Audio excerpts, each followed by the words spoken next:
Welcome naman po sa panibagong yuto sa buhay ng inyong lolo. Dahil nga tayo ay dakilang nakikiarawan. Ang trabaho nga ng inyong lolo ay mag-aabono.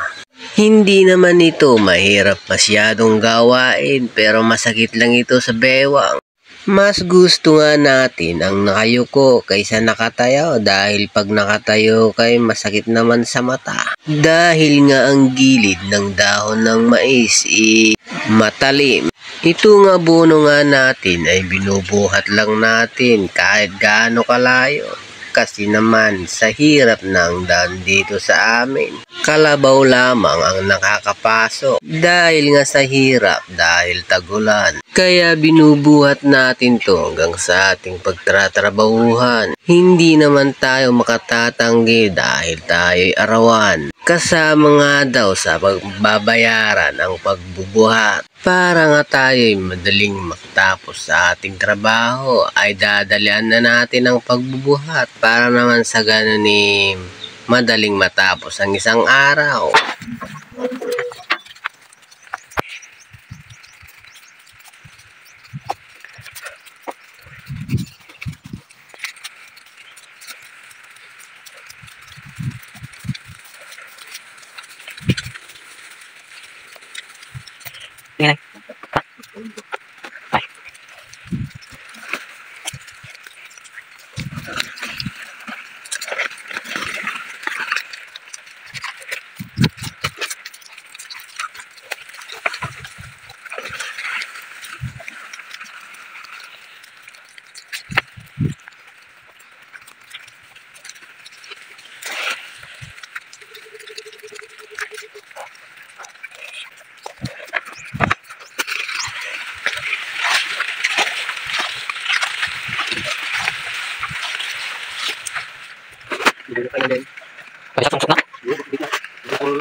Oh, mga idol, patapos na naman ang isang araw, patapos na naman ang aming pag-abono.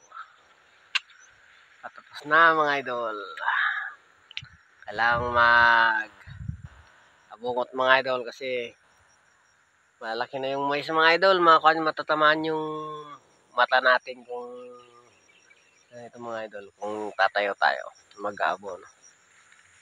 Sakit sa mata mga idol, saka makati. Kaya kailangan ng abungot ng mukha mga idol. Mag-rebon pa sana kaya na madilim sa loob naman mga idol kung mag-rebon tayo. Pag sa sunglass mga idol madilim naman.